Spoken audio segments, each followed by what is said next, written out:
శ్రీ గణేశాయ నమః. మహాభారతంలోని అరణ్య పర్వంలో పాండవులు వనవాసంలో ఉన్నప్పుడు ధర్మరాజును పరీక్షించటానికి యమధర్మరాజు యక్షుని రూపంలో అడిగిన ప్రశ్నలే ఈ యక్ష ప్రశ్నలు. ఆ ప్రశ్నలు జవాబుల సమాహారమే యక్ష ప్రశ్నలు.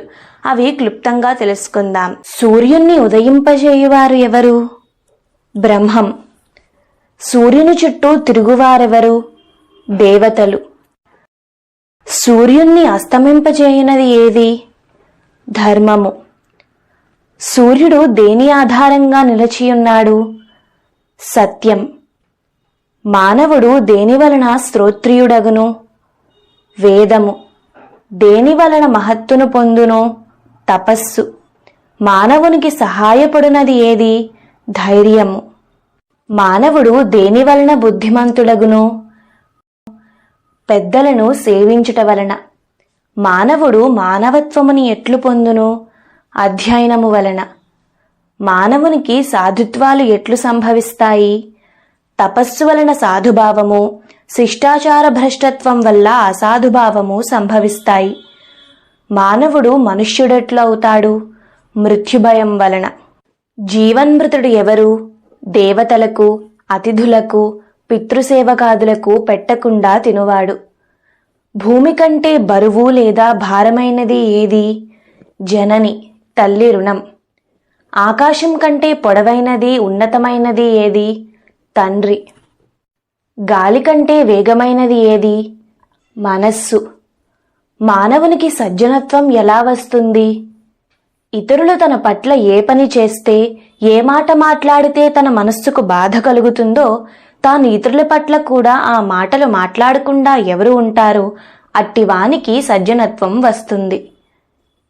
తృణం కంటే దట్టమైనది ఏది? చింత. నిద్రలో కూడా కన్ను మూయనిది ఏది? చేప. రాజ్యమేలేవాడు దైవత్వం ఎలా పొందుతాడు?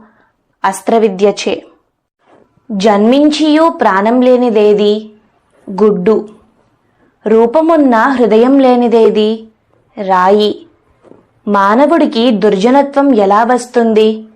శరణుజొచ్చిన వారిని రక్షించకపోవడం వలన. ఎల్లప్పుడూ వేగం గలదేది?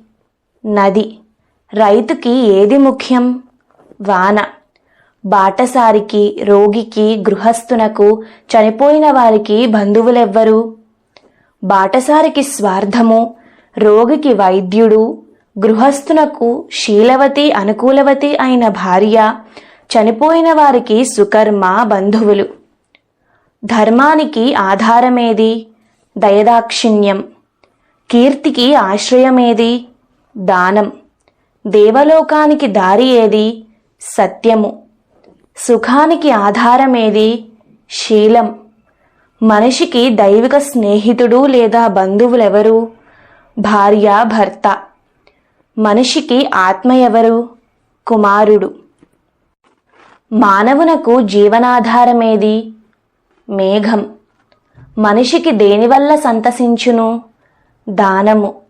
లాభాల్లో గొప్పది ఏది? ఆరోగ్యం. సుఖాల్లో గొప్పది ఏది? సంతోషము.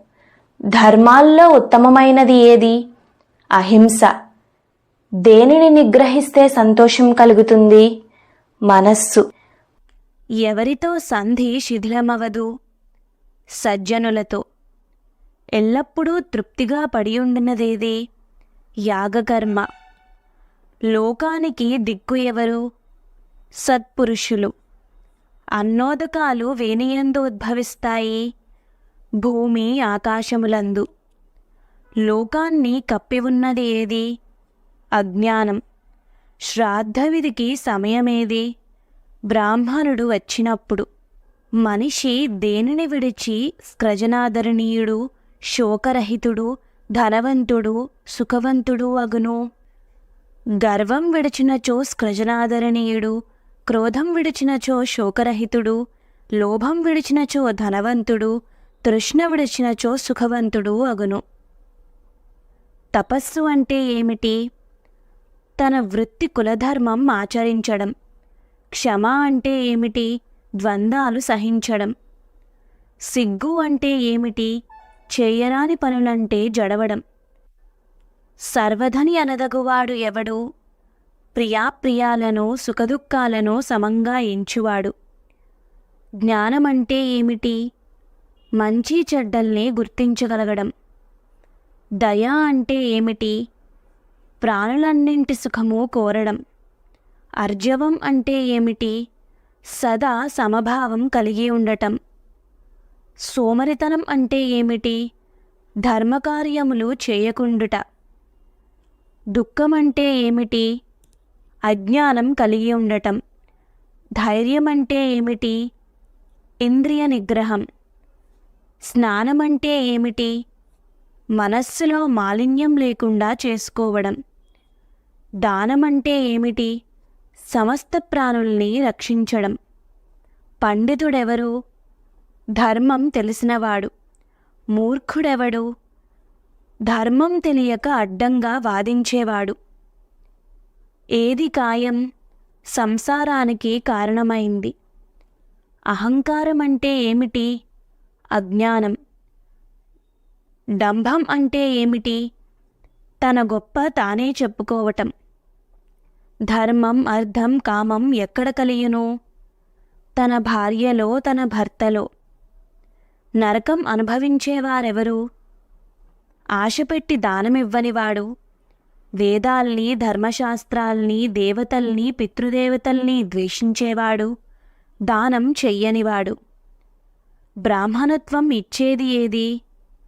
ప్రవర్తన మాత్రమే. మంచిగా మాట్లాడేవాడికి ఏమి దొరుకుతుంది? మైత్రి. ఆలోచించి పనిచేసేవాడు ఏమవుతాడు? అందరి ప్రశంసలు పొంది గొప్పవాడవుతాడు. ఎక్కువ మంది మిత్రులు ఉన్నప్పుడు ఏమవుతాడు? సుఖపడతాడు. జీవితం మొత్తము మీద సుఖముగా ఉండేవాడు ఎవరు? ఎవరు సంతోషంగా ఉంటాడు? అప్పులేనివాడు, తనకున్న దానిలో తిని తృప్తి చెందేవాడు. ఏది ఆశ్చర్యం? ప్రాణులు ప్రతిరోజు మరణిస్తూ ఉండడం చూస్తూ మనిషి తానే శాశ్వతంగా ఈ భూమి మీద ఉండిపోతాననుకోవడం. లోకంలో అందరికన్నా ధనవంతుడెవరు? ప్రియయు అప్రియయు, సుఖము దుఃఖము మొదలైన వాటిని సమంగా చూసేవాడు. స్థితప్రజ్ఞుడని ఎవరిని అంటారు?